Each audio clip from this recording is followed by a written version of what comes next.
美食的观众，大家好，我是你们的李强老师。今天呢，我们教大家做一个咱们小时候都非常喜欢吃的鱼皮花生。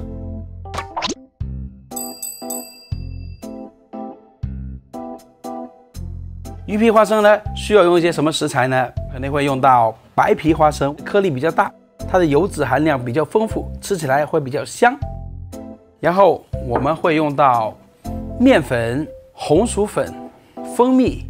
因为鱼皮花生它的表面呢是焦褐色，所以说加点蜂蜜可以在里面增加这种甜味，也可以起到很好的上色的作用。那接下来呢，我们开始做鱼皮花生的鱼皮了。我们先把面粉放到大碗里面，再把红薯粉也要加进去。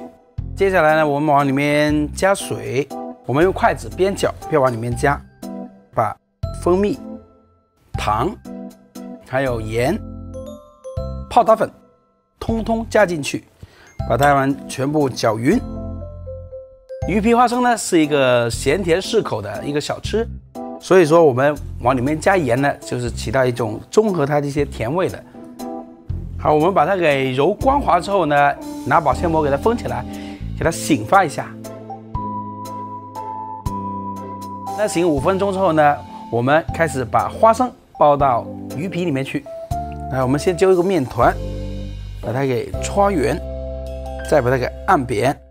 鱼皮花生的皮呢薄点呢，口感会更脆更好吃，所以说呢，我们把它给要按扁一点点，大概厚薄程度就像这样子啊。可以把花生包到里面去，然后把它给卷起来，搓圆，一颗鱼皮花生就做好了。我们把鱼皮花生都包好之后呢，开始要下锅炸，冷油下去。现在鱼皮花生都放进去了，但是呢，我们千万不要这个时候呢拿筷子啊或者拿勺子去搅它，因为一搅它就容易把那个皮给搅掉，因为这皮还没开始硬，所以说我们给它慢慢的让它加温，等它浮起来的时候，我们再给它动一下。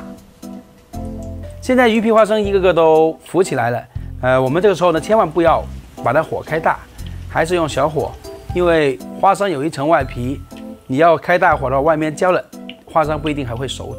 把它给炸到这种焦黄色的时候呢，我们开始把它给捞起来，因为还有余温，鱼皮花生的颜色就会更加的深。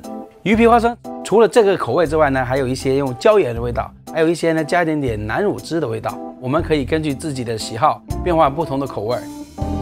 鱼皮花生现在已经放凉了，我们尝一下它的味道，看是不是我和我们小时候一样嘎嘣脆。